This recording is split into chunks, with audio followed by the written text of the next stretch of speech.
Olá, sejam muito bem-vindos ao debate. E hoje vamos promover o 4º programa da série especial sobre a Base Nacional Comum Curricular. Já discutimos por aqui as mudanças que a base deve provocar nas avaliações, na produção de materiais didáticos e na formulação de currículos. Chegou a vez, então, de discutirmos a formação dos professores. A base contou na primeira versão, apresentada em 2015, com mais de 12 milhões de contribuições de diferentes setores da sociedade. Na segunda versão, a União dos Dirigentes Municipais de Educação, a Undime, e o Conselho Nacional de Secretários de Educação, o CONSED, organizaram seminários estaduais em todo o país e reuniram 9 mil professores, gestores e especialistas. Agora, estamos às vésperas da 5ª audiência pública organizada pelo Conselho Nacional de Educação nas 5 regiões do país. O caráter democrático tem sido reforçado nesses encontros, mas ainda há uma sensação entre muitos educadores de que a implementação da base nas escolas será um passo um pouco mais difícil. Como será o processo de formação dos novos profissionais e a atuação do Ministério da Educação nesse processo? É possível avaliar a formação de professores no setor privado, hoje responsável por grande parte das matrículas em licenciatura? E os professores que já estão atuando, como adequá-los à base?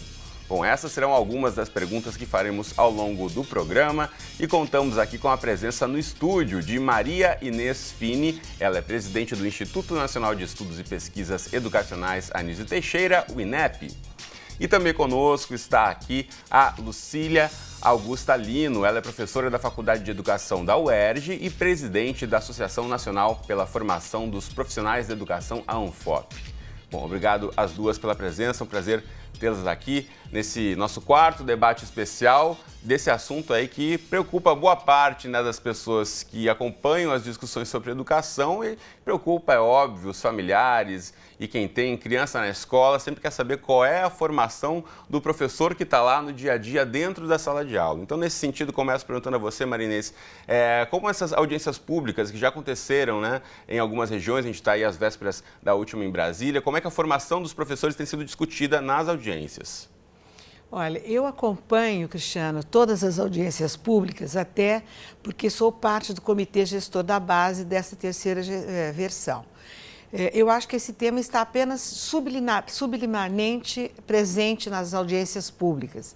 Muito mais se discute a arquitetura da base, algumas questões específicas relativas à questão indígena, à questão religiosa, muito mais do que diretamente a formação de professores. Mas, subliminarmente, eu acho que há uma crença, eu diria, e uma convicção, mais do que crença, que ela terá um impacto bastante positivo na formação de professores, nas políticas de maneira geral da formação de professores.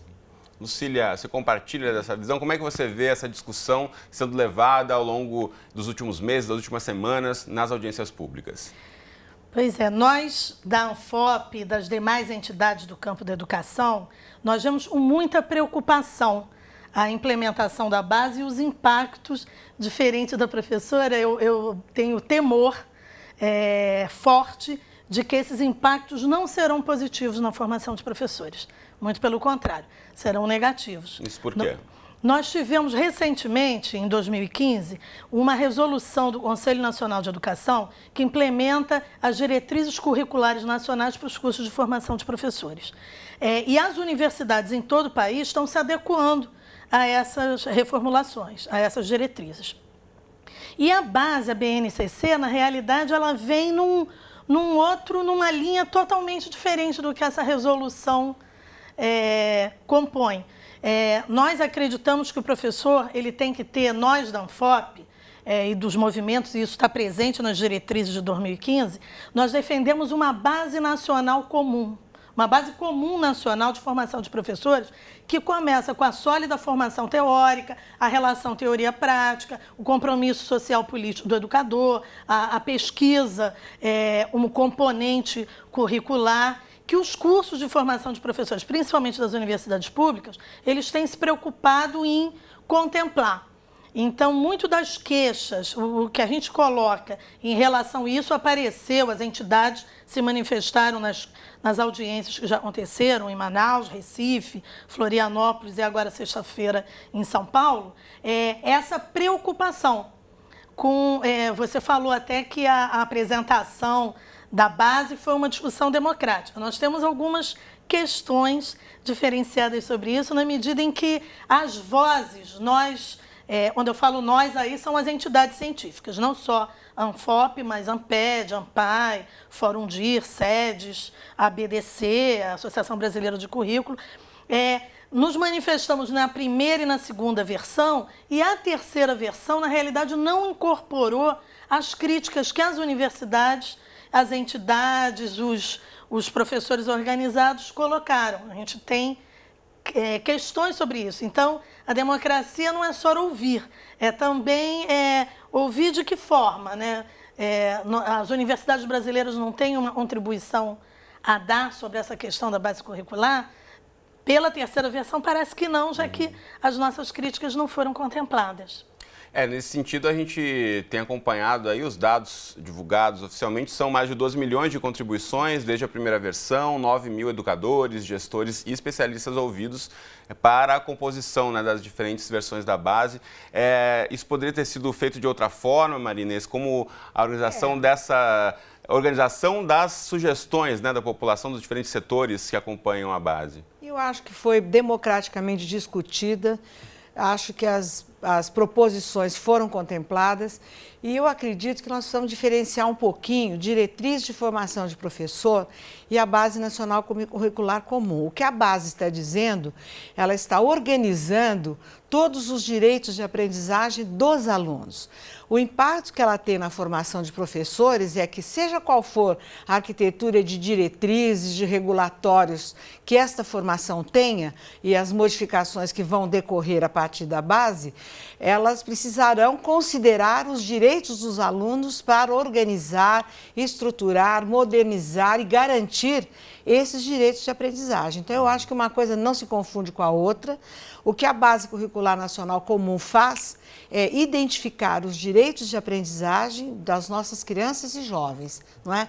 Numa arquitetura moderna que propõe, sim, um trabalho diferenciado para o professor.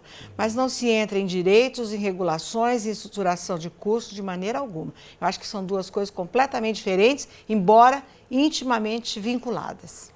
Bom, a nossa equipe de produção preparou um vídeo com alguns destaques aí sobre as audiências públicas. Vamos conferir.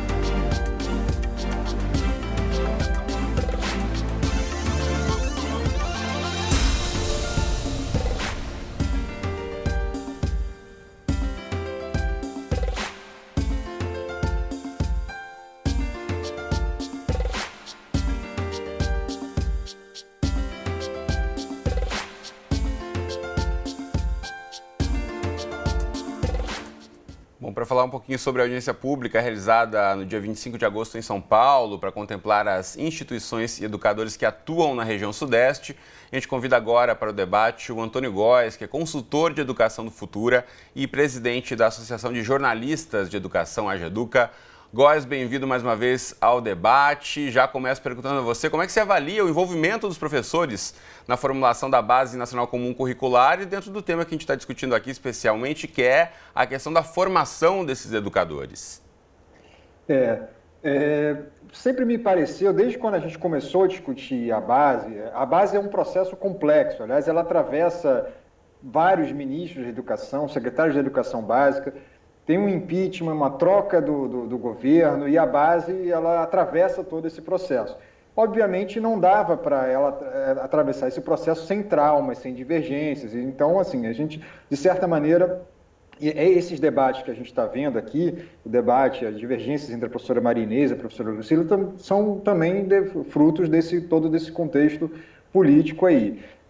Sempre me pareceu muito difícil, desde a primeira versão da base, essa questão de você escutar, né, esse caráter democrático. Assim, é visível o esforço de ouvir os professores, primeiro por uma plataforma, depois via audiências públicas, mas as audiências públicas que a gente tem acompanhado em transmissão do canal Futura, a revista Nova Escola tem feito também uma boa cobertura dessas audiências, a gente percebe que é muito difícil você harmonizar o conjunto de demandas. Assim, tem audiências públicas que foram praticamente monopolizadas por grupos contrários à questão da qualquer inclusão sobre identidade de gênero, qualquer menção a gênero no documento da base.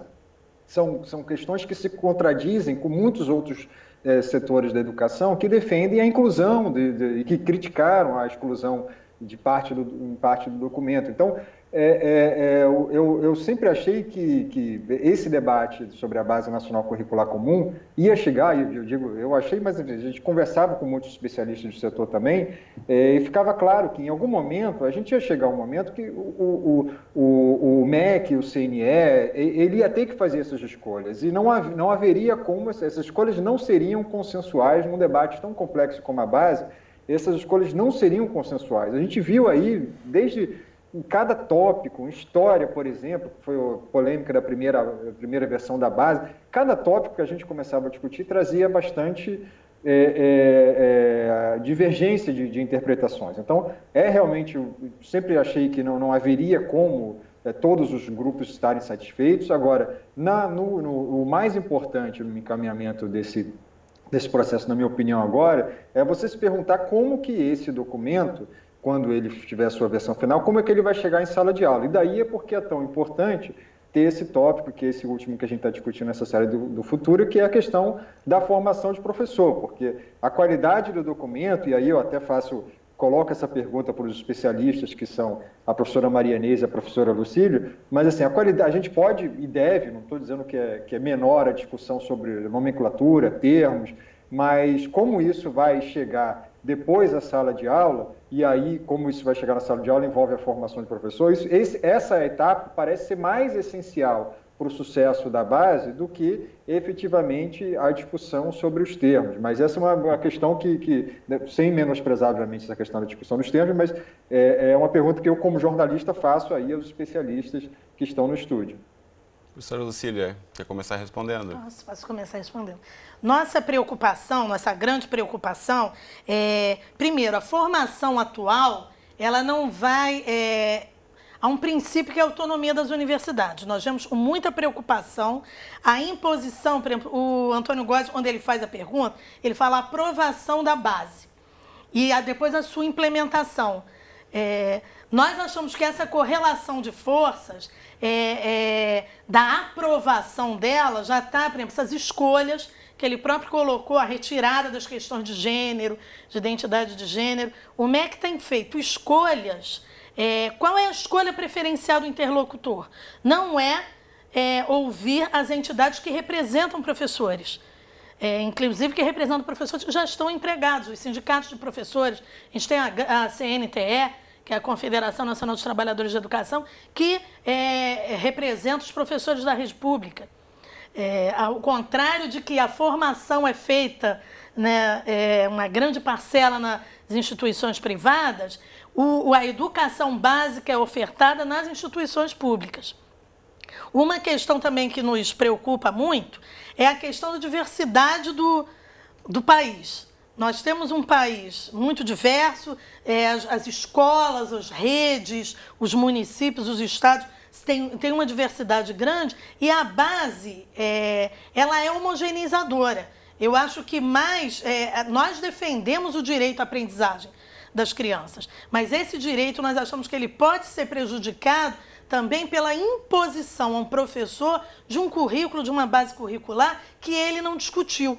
Agora estão falando que vai se discutir após a base aprovada como vai ser implementada nas escolas. Mas esse professor, na realidade, não foi levado para a escola a discussão anteriormente. Foi feita uma coisa todos esses milhões de acessos, quem foram esses acessos? De quem foi esses acessos? Não foi essa discussão, não foi propiciada na escola, quando a gente sabe que a maioria dos professores brasileiros hoje tem uma jornada de trabalho muito extensa, em mais de uma escola, que muitas vezes dificulta muito a participação dele e a própria formação dele continuada. Tanto que nós defendemos que a formação continuada deve se dar na escola, para facilitar a educação. A formação não é só inicial, ela é continuada também. Sem dúvida, a questão da formação continuada é fundamental para todas as áreas e nesse momento de discutir a base, né, que é esse conjunto de conhecimentos que os estudantes têm direito de acessar, como é que esses educadores vão estar sendo formados de forma continuada para acompanhar, né, essas mudanças, professora Marinês. Então, Cristiano, veja, eu quero discordar mais uma vez da colega Lucília para dizer que 12 milhões de pessoas ouvidas foram professores.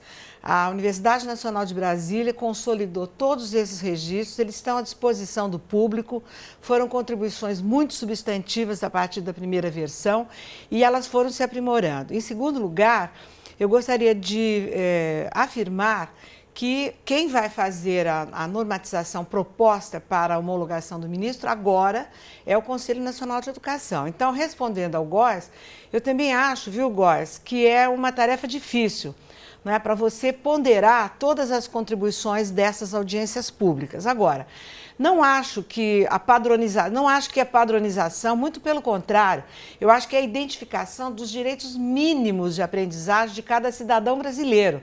E para você garantir equidade, lá no Oiapoque, lá no meio do Amazonas até o Chuí, os brasileiros têm o direito de ter acesso ao mínimo de aprendizagens para poder prosseguir na sua vida.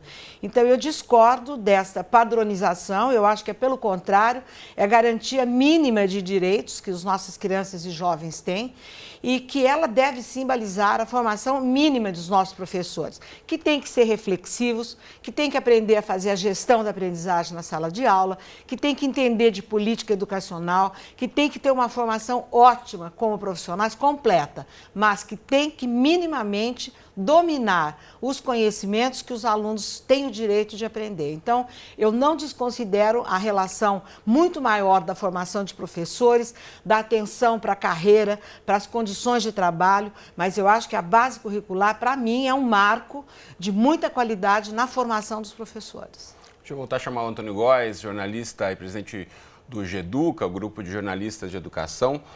Antônio Góes, a gente está aí às vésperas do próximo evento, a próxima audiência pública em 11 de setembro, em Brasília, fechando aí esse ciclo, né, dessa rodada pelo país que a gente acompanhou ao longo das últimas semanas.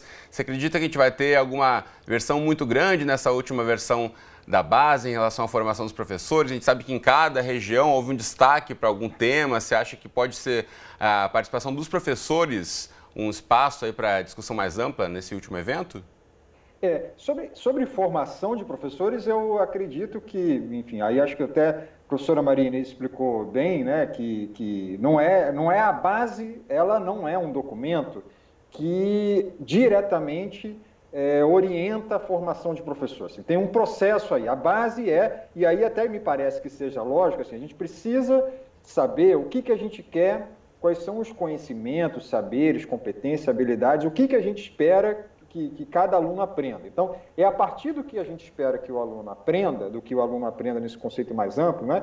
É a partir disso que a gente vai voltar, e essa é a oportunidade que muita gente tem colocado, assim, é a partir disso que a gente tem que fazer com que as formações de professores nas universidades, elas dialoguem com esse conteúdo. Aí, é óbvio, como eu sempre falo, assim, quando a gente começa a entrar mais nos detalhes dos debates de educação, os consensos se dissipam. Assim, o único consenso que a gente tem é que a educação é prioridade, mas passa daí, quando a gente começa a entrar nos detalhes, e tem várias discussões do campus pedagógico que são, inclusive, muito fortes, né, com lados divergentes, então é difícil você achar um consenso. O que me parece assim, que a base surge como oportunidade é de você, a partir do que for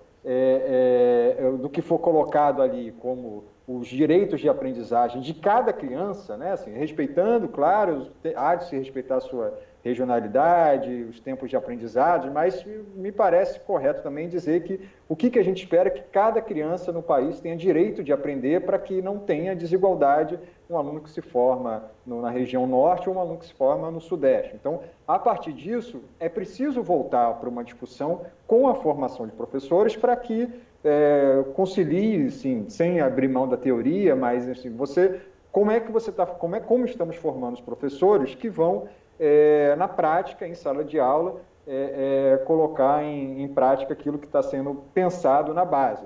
Assim, quanto mais próximo do consenso, mais forte esse documento vai ser, porque ele vai ser maior chance dos professores aceitarem aquele documento. Agora, consenso total, desde o início, como eu falei aqui antes, e a gente sabia de vários especialistas de outros países, experiências de outros países que discutiram isso, você não vai ter consenso total. Em algum momento, o Ministério tem que fazer escolhas, o Conselho, enfim, as autoridades vão ter que fazer escolhas e essas escolhas, depois, vão dialogar com a vida real das escolas, que é um processo, uma batalha tão ou mais ampla e mais desafiadora do que essa batalha que já está sendo feita, né? Todos os debates já estão sendo feitos. Muito bem. Antônio Góes, presidente da GEDUCA, muito obrigado por mais essa participação e por essa longa jornada que a gente discutiu bastante sobre a base. A gente espera aí ter contribuído também para ampliar o interesse e também o conhecimento da população brasileira no sentido de entender o que é a base e sobre o benefício que ela pode trazer aí, o potencial de trazer uma melhor qualidade para a educação no Brasil. Valeu, Góes. Um abraço. Obrigado. Um abraço a vocês todos. Muito bem. Uma questão que o Góes trouxe na primeira participação dele foi sobre a base ter passado aí por diversas figuras de ministros, diversas mudanças, né, no Ministério da Educação, o próprio impeachment, um novo governo assumindo. De que forma você acredita que isso alterou ou não influenciou a discussão sobre a base no campo dessa decisão, na verdade, dessa versão que chegou até agora, professora Lucília? Bem, eu creio que influenciou bastante. Nós temos críticas, tivemos críticas da primeira versão, a segunda, mas achavam que estava num caminho de diálogo. Essa terceira versão, nós achamos que ela é um retrocesso à noção de competência, que já tinha sido, que era uma questão dos anos 90, que as pesquisas em educação apontam como não sendo essencial. Eu quero voltar à questão de que está se colocando que a escola tem currículo, sim. Os sistemas educacionais têm currículo, as redes de ensino têm currículo. Então, não está se falando que essa base curricular vai garantir que as crianças tenham direito à aprendizagem. Porque hoje nós já temos redes e sistemas e escolas que garantem o direito da aprendizagem das crianças. O que interfere, por exemplo, aqui no Rio de Janeiro, nós temos diariamente 20 mil crianças. Semana passada teve um dia que foi o recorde, 26 mil crianças que não puderam ter aula. E não era uma questão curricular, era uma questão da violência, aqui de como é que fica você garantir o direito de aprendizagem se você não consegue garantir as condições mínimas na escola. Tanto de segurança, quanto de equipamento, quanto de material escolar, de alimentação, da criança conseguir chegar à escola e a questão das condições de trabalho do professor também. Muito bem. Então, eu vejo que, por exemplo, esse atual governo, ele fez escolhas. E as escolhas foi de ouvir determinados atores em detrimento de outros.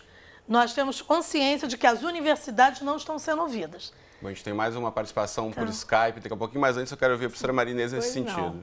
Eu preciso repor algumas coisas, né? Em primeiro lugar, a década de 90 trouxe para o Brasil o conceito de competências e habilidades que foi pactuado na primeira Conferência Mundial de Educação para Todos. E nós tivemos, sim, como o Góes falou, um retrocesso muito grande em relação a isso. Todos os países do mundo têm os seus currículos organizados numa arquitetura de competências e habilidades. Competência não é um termo neoliberal, como muitos dizem por aí, eu acho, inclusive, é um construto teórico bastante sólido que mostra uma mudança de paradigma para propostas curriculares serem organizadas. A outra questão que eu gostaria de salientar é que a base não é currículo, em hipótese alguma. A base é uma referência e não vai garantir nada nada. Quem vai garantir são os currículos, as propostas pedagógicas das escolas e dos seus professores. Eu acho, sim, que houve uma grande interferência nessa transição política, como o Góes falou, apontou, não é? Agora, nós nos valemos, nessa terceira versão, de leitores internacionais, leitores críticos, especialistas, sociedades específicas, sim, que desenvolvem pesquisas na área e muitos professores universitários que participaram como leitores críticos. Há no site do MEC, eu gostaria de convidá-los até a visitar, uma comparação entre a versão 2 e a versão 3, não é? E há toda uma equivalência, absolutamente, a versão 2 é toda a referência da versão 3. Eu acompanho isso, eu sou tida como especialista em currículo e eu identifico nas duas versões muita proximidade, com um ganho muito grande na arquitetura da versão 3. Então, este documento de comparabilidade está no site do MEC. Só a reforma do médio é que vai ter que uma nova, impõe uma nova arquitetura, porque ela reduz um pouco o tamanho daquilo que vai ser comum a todos em função da flexibilidade. Mas é importante a gente ressaltar isso, que a parte do ensino médio é toda uma outra discussão, a gente está aqui falando ainda, né, até o final do ensino fundamental. Exatamente. Bom, deixa eu aproveitar e chamar aí mais uma convidada que vai trocar uma ideia com a gente, trazendo mais elementos para a nossa discussão, porque há uma expectativa para que o Ministério da Educação homologue a Base Nacional Comum Curricular referente à educação infantil e o ensino fundamental ainda esse ano, em 2017, o que significa que, a partir do ano que vem, as redes estaduais e municipais, além das escolas particulares, comecem a ajustar as suas rotinas e estruturas para atender aos conteúdos curriculares previstos na base. Então, para ajudar nesse processo, o Concede e a Undime criaram um guia de implementação. E é sobre ele que a gente conversa agora com Alice Ribeiro, secretária executiva do Movimento pela Base Nacional Comum Curricular. Alice, bem-vinda ao nosso debate. Já começo perguntando a você em que consiste esse guia de implementação. Afinal, a gente ainda está ouvindo as audiências, ainda há espaço para discussão na esfera pública. Como o guia já está sendo estruturado? Isso mesmo. Bom, em primeiro lugar, muito obrigada pelo convite. É um prazer estar aqui com vocês nessa discussão tão importante. Esse guia, ele traz ações preliminares que ajudam a preparar o terreno para a implementação da base. A base só vai estar pronta depois que a discussão no Conselho Nacional de Educação for finalizada. Esse documento retorna para o Ministério da Educação para homologação, então certamente não se fala ainda de implementação do documento, porque o documento ainda não está pronto. Mas já existem uma série de ações que podem e devem ser já pensadas e planejadas pelas diversas redes do ensino, e é devido à própria procura dessas redes e aos pedidos delas com relação ao que elas já poderiam fazer nesse momento para preparar o terreno para a implantação da base, que esse guia foi feito. Então, exemplos de ações que constam ali são, por exemplo, como a professora Marinês Fini bem ressaltou, a base não é currículo. Mas para muitas pessoas não só isso não está claro, como não está claro o que é a base e o que é o currículo. Então, esse tipo de discussão já pode e deve acontecer nas redes. É importante que as redes pensem como podem se organizar em regime de colaboração. Sabe-se que o processo de atualização, construção curricular é um processo bastante desafiador, e quanto mais puderem ser somados esforços para isso, melhor será para as próprias redes, para os professores e para os alunos. Então, pensar em como as redes podem atuar conjuntamente, pensar nessas discussões importantes para entender localmente o que é a base, o que é o currículo, o que deve acontecer com o dia a dia do professor quando a base ficar pronta. Discussões sobre o histórico curricular vigente. Muitos locais já constam, nesses locais já constam documentos curriculares e um histórico curricular muito rico. É interessante conhecer o que já foi feito, as decisões que já foram tomadas, o que segue valendo para que quando o ajuste curricular for feito, depois que a Base Nacional Comum for finalizada e homologada, isso tudo já prepara o caminho para a discussão e para o ajuste curricular que vai precisar ser feito posteriormente. Agora, Alice, focando na nossa temática central do programa de hoje, em relação à formação dos professores, o que o guia prevê e de que forma ele pode auxiliar nesse processo? Olha, hoje o guia ainda não fala especificamente sobre a questão da formação dos professores, porque, de fato, essa formação ela vai precisar acontecer, né? A formação ela deve ser feita de acordo com o que os alunos devem aprender na escola, e isso vai estar explícito quando a base ficar pronta. Então, a ideia é que o guia seja complementado com uma sessão sobre formação dos professores, e aí, especialmente importante, vai ser a questão da formação em serviço, da formação continuada, né, para que essas redes contem com ideias, sugestões e possam, inclusive, contribuir para o próprio guia com conteúdos e propostas sobre como deve ser feita a formação local, a formação continuada, para que os professores que já estão nas salas de aula saibam como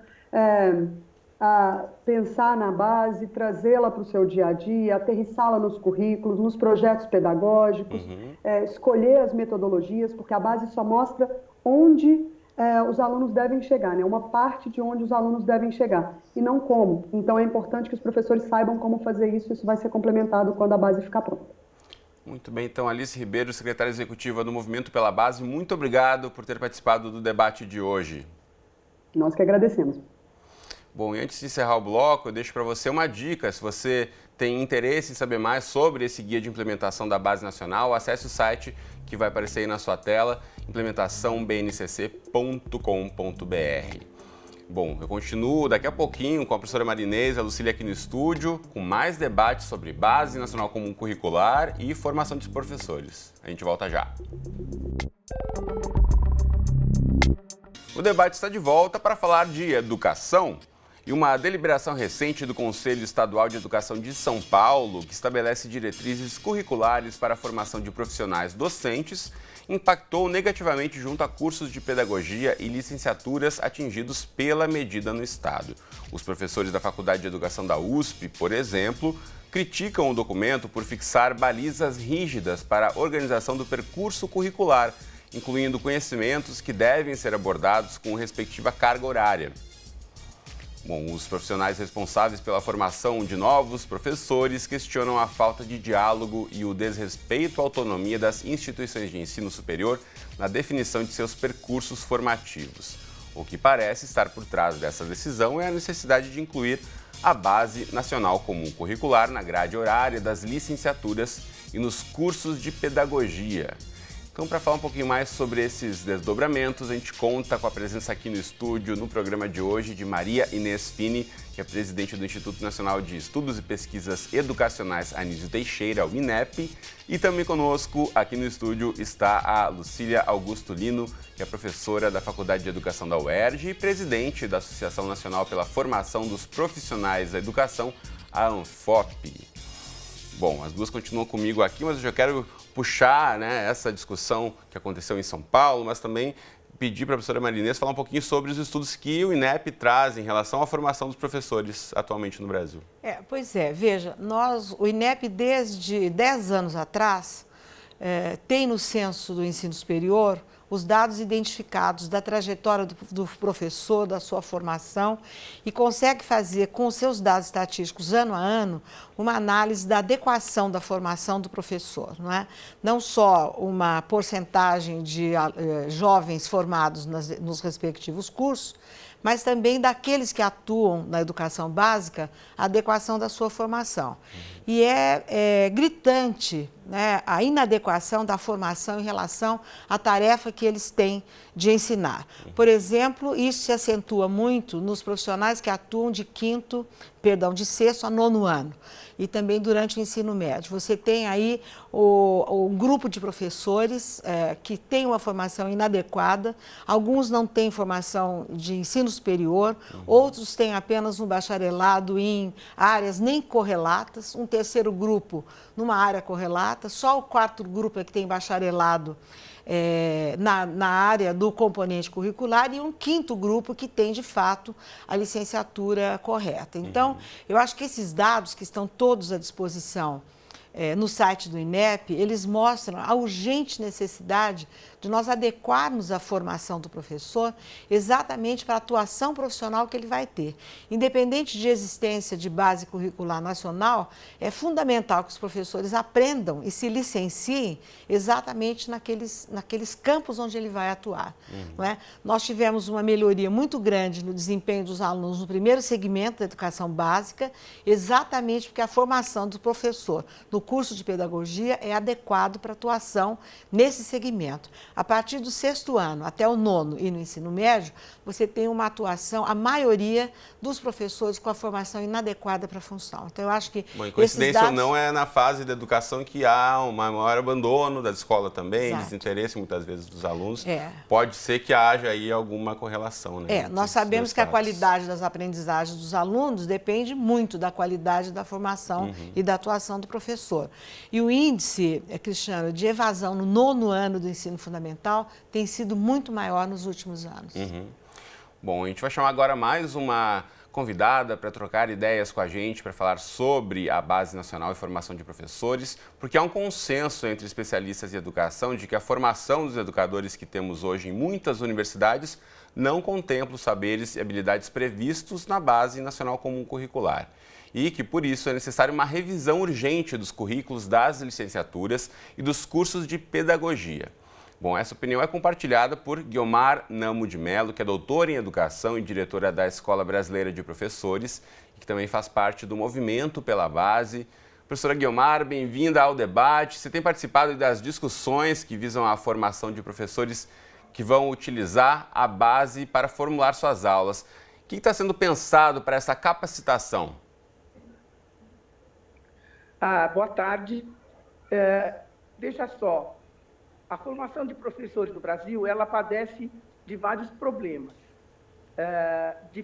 A partir do 6º ano, quando eu tenho os professores especialistas, nós temos um problema, muitas vezes, bastante sério, porque, além da inadequação, como mostram os dados do INEP, naquelas licenciaturas, quando o aluno faz a licenciatura, muitas vezes ele tem toda a formação de conteúdo, mas a formação de como ensinar esse conteúdo, da parte de metodologia didática, ela é muito encurtada e ela é muito frágil.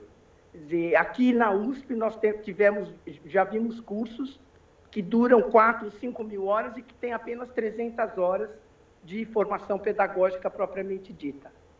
Por outro lado, a formação do professor que atua na educação infantil e nos anos iniciais do ensino fundamental, em que pese, como disse a professora Marinês, que os problemas aí são menores, nós ainda temos problemas sérios de alfabetização. Os resultados da ANA, da Avaliação Nacional de Alfabetização, mostram isso, que falta aos nossos professores uma formação consistente como alfabetizador, porque eles recebem uma população muito heterogênea e não é uma coisa singela, não é trivial ensinar a ler e escrever a diferentes tipos de criança, a uma classe muito heterogênea. E nós também teremos problemas que esses professores vão enfrentar com a Base Nacional Comum, porque a Base Nacional Comum que está sendo discutida no Conselho Nacional de Educação e que foi preparada pelo MEC, ela vai ser muito mais exigente na aprendizagem das crianças com os conteúdos curriculares que vão do 1º até o 6º ano de escolaridade. Eu vou interromper rapidamente a professora Guiomar, que a gente está nessa conexão também pela internet, a tecnologia nos possibilita falar facilmente também pela imagem do celular, pela imagem do computador, então eu já volto a falar com a professora Guiomar, porque eu quero pegar um ponto que ela traz em relação a essa formação para diferentes etapas da atuação do professor, para perguntar à professora Lucília em relação a isso. Como a gente pode pensar e como é que a associação também pensa em capacitar melhor esse professor para diferentes etapas, né, do ensino que ele vai atuar? Então, eu fiquei feliz de poder concordar com a Maria Inês quando ela faz um levantamento, o INEP faz um levantamento do quadro de formação de professores. Então, nós temos, na realidade, professores, por isso a ANFOP é a associação que luta pela formação. A gente tem professores sem formação. Nos próprios anos iniciais na educação infantil, o professor formado em ensino superior no curso de pedagogia é recente. A gente ainda tem um percentual imenso de professores na formação apenas no nível médio, que é o curso normal. Em algumas redes, nem isso. O antigo magistério, né? O antigo magistério de segundo grau, do antigo segundo grau. E no nível superior, o quadro é esse, professores não licenciados. Então, as críticas que se fazem à formação de professores, eu acho que, primeiramente, é a não formação. Nós temos professores não formados. E se colocou até sobre a reforma do ensino médio, causou bastante apreensão das entidades e das universidades que nós já temos esse quadro de professores leigos, professores não formados na área. E a reforma do ensino médio tem um item que introduz e mudou a LDB para introduzir isso, como professor, uma pessoa, um notório saber que sequer precisa ter formação em nível superior ou pedagógica. Então, num país em que a exceção, nós já sendo regulado que você tem que ser professor, nós já temos um número grande de pessoas não professores, sem a formação, atuando como professores, se você ainda coloca na lei máxima, que pode ter uma pessoa, desde que ela tenha um notório saber que não especifica qual, sem formação para dar aula, é muito preocupante. Sem dúvida. Então, nós defendemos a formação. Nós não queremos professores sem formação ou com formação adequada. Professora Marinês, quer fazer uma colocação antes de eu voltar para a professora Guiomar? Não, eu só quero fazer um reparo, né? Esta liberdade que a lei do ensino médio deu é para as carreiras, para o 5º itinerário, que é o ensino profissionalizante. É muito razoável que você possa trazer para o interior da escola pessoas experientes no mundo do trabalho que possam contribuir com a formação técnica profissionalizante. É isso que diz a lei. Okay. Hoje nós temos já os institutos federais de Educação e Tecnologia, os IFET, que a Rede Federal de Educação Profissional se ampliou bastante, formando profissionais para atuarem na educação profissional de nível técnico e médio. Então, a gente acha que é um perigo, nesse quadro de formação de professores, nós temos vários professores atuando sem formação, ainda abrir mais uma brecha para a educação profissional para um não professor. A gente vai discutir bastante ainda ensino técnico e novo ensino médio, mas quero voltar a chamar a professora Guiomar, que conversa com a gente pela internet. Ela está ouvindo de pertinho ali pelo celular. Professora Guiomar, está me ouvindo bem? Agora estou. Ok, professora, qual a sua visão em relação à postura do MEC, o Ministério da Educação, na implementação da base, uma vez aprovada? De que forma pode contribuir também as diretrizes do MEC em relação à formação de professores? Que você não deixou concluir. Por favor, conclua. Então, eu estava dizendo que no caso dos cursos de pedagogia, nós temos um problema bastante sério, porque pelas notas do Enem e pelos dados dos alunos que concorrem às universidades, os alunos que entram nos cursos de pedagogia são os que têm as mais baixas notas do Enem. Então, nós temos que ter um trabalho de acolhimento desses alunos no ensino superior e de trabalhar com eles os conteúdos que eles não aprenderam quando eles estavam na educação básica, já que eles realmente, o desempenho deles no Enem mostra que a escolaridade básica deles é uma escolaridade muito frágil. Então, nós temos, na verdade, problemas distintos. Nas licenciaturas por disciplina, nós temos dificuldades com a formação pedagógica do professor, e na licenciatura da pedagogia para educação infantil e anos iniciais do ensino fundamental, nós temos problemas com a formação nos próprios conteúdos a serem ensinados. E nós sabemos que ninguém ensina aquilo que não sabe. Portanto, é muito importante que isso seja esclarecido para que a gente saiba para que nós estamos insistindo no acolhimento e no aprofundamento dos conteúdos da educação básica. Então, essa é uma questão muito importante.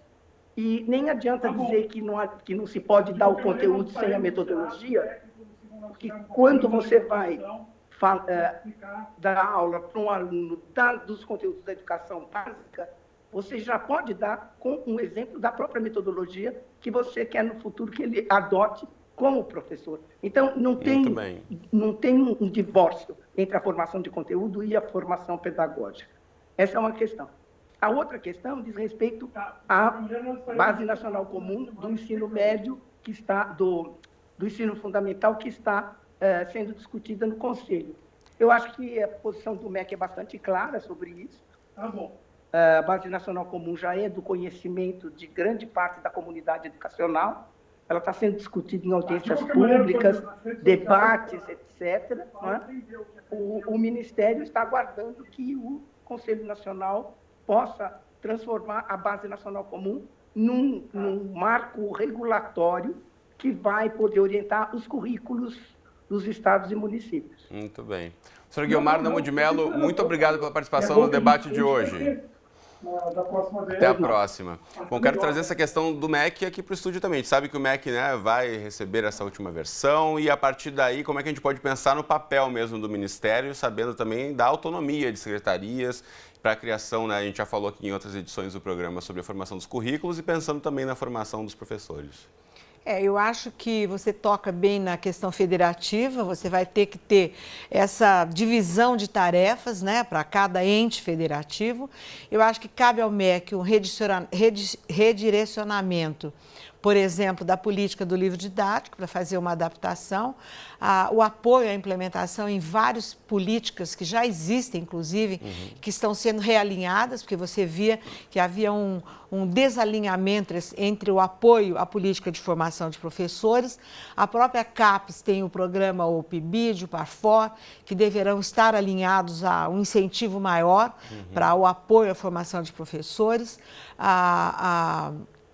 O ajuste dos mecanismos de avaliação da educação básica, todos eles estarão alinhados nos seus referenciais à base e, acima de tudo, apoiar aí as escolas, não é? E os sistemas naquilo que couber ao ente federal. Eu acho que, fundamentalmente, o MEC sai de campo no momento exato que as secretarias estaduais e municipais começarem o desenho dos seus currículos. E apoiará na política geral de formação de professores o livro didático e os referenciais de avaliação.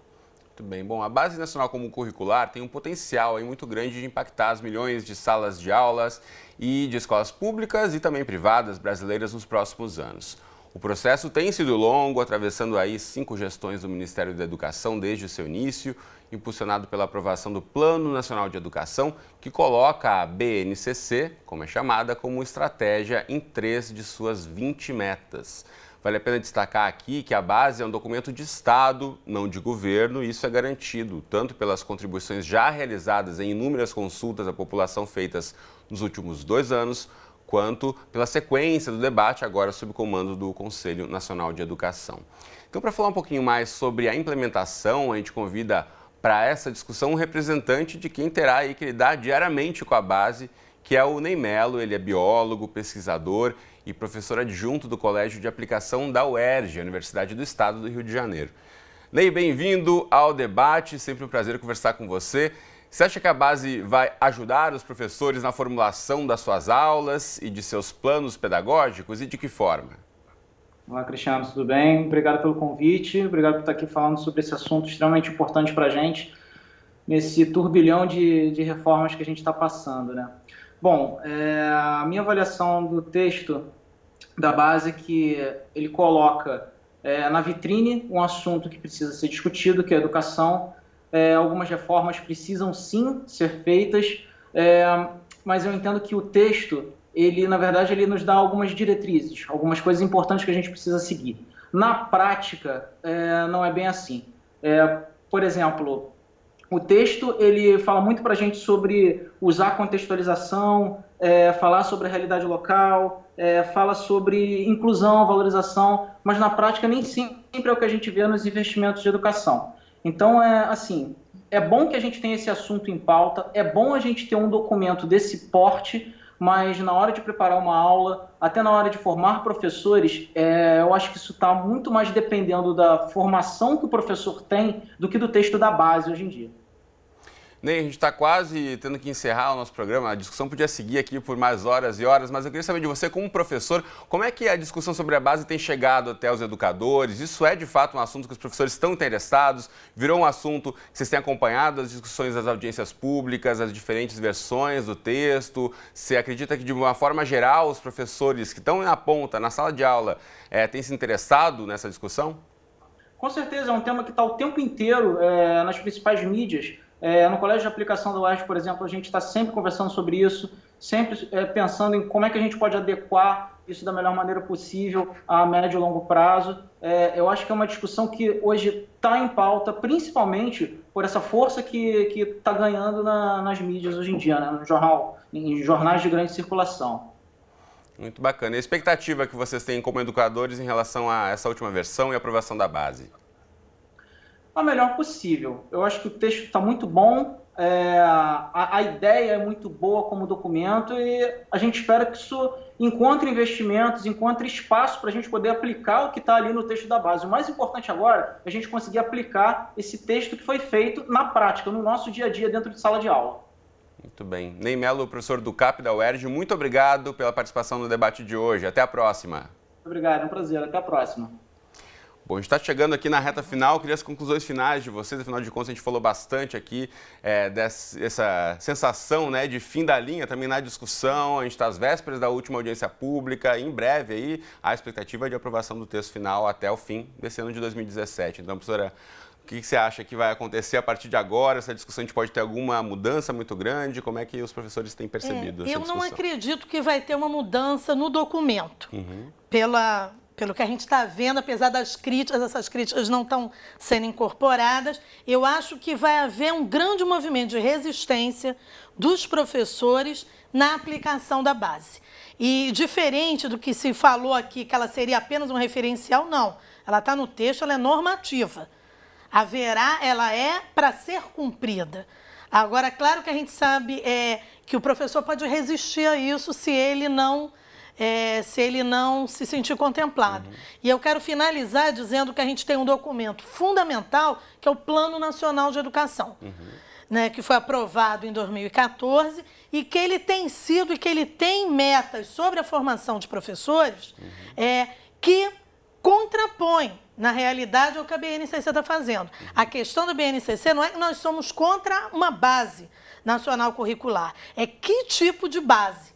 Então, ela é uma base que ela estava sendo discutida há 2 anos, mas nós questionamos esse processo de elaboração dela e a própria discussão e como ela vai ser implementada. Então, a gente vê, finalizando, com muita preocupação, essa imposição. A gente acha que, nesse momento atual, delicadíssimo politicamente, não é essa imposição de uma base que vai garantir o direito de aprendizagem da criança, mas todo o cumprimento das 20 metas, principalmente de financiamento, com corte de financiamentos e com uma PEC aí, com corte de investimentos públicos em educação e saúde e área social pelos próximos 20 anos, é difícil você atender os direitos de aprendizagem das crianças. A professora Lucília mencionou o Plano Nacional de Educação, também chamado como PNE, e nós tivemos um debate aqui falando sobre exatamente isso, a questão da crise econômica e de que forma pode afetar ou não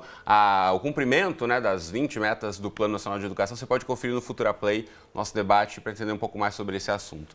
Professor Marinês, para concluir, sua expectativa a partir de agora, as vésperas da última audiência pública para discutir a base? A minha expectativa é completamente diferente da professora Lucília. Eu tenho andado pelo país, ouvido professores, e eu vou ficar com o depoimento do nosso professor Ney. Eu tenho visto que os professores estão discutindo, fazem perguntas interessantíssimas acerca do texto. E o texto da base em si, ele não é normativo. Normativo é o parecer do Conselho Nacional de Educação e a diretriz que vai emanar deste parecer para ser homologado pelo ministro. A base é um apêndice deste parecer e dessa normativa que virá com a diretriz. E ela, sim, ela tem um caráter de orientar os conselhos nacionais e estaduais para isso. Acho, assim, que em relação ao Plano Nacional de Educação, ele mesmo prevê a existência de uma base nacional curricular comum. E acho que todos nós somos brasileiros conscientes, estamos vivendo um momento econômico difícil, né, criado ao longo de muitos anos. E acho que a gente tem que ponderar bastante acerca daquilo que pode estar na nossa governabilidade. Eu acho que a formação de professores está na nossa governabilidade. Eu acredito que o professor brasileiro tem condições, com uma formação continuada bastante sólida e consistente, de superar todas as dificuldades e brilhar. Muito bem. O nosso tempo aqui está esgotado, mas agradeço muito, professora Lucília e Marinês, pelo prazer de ter conversado comigo hoje no debate, levado esse assunto tão importante. Aí você de casa, confira esse, outros episódios do debate, busque outras informações sobre a base na internet e estamos lá no futuraplay.org com muito mais conteúdo do debate no Futura. Um abraço para você e até a próxima.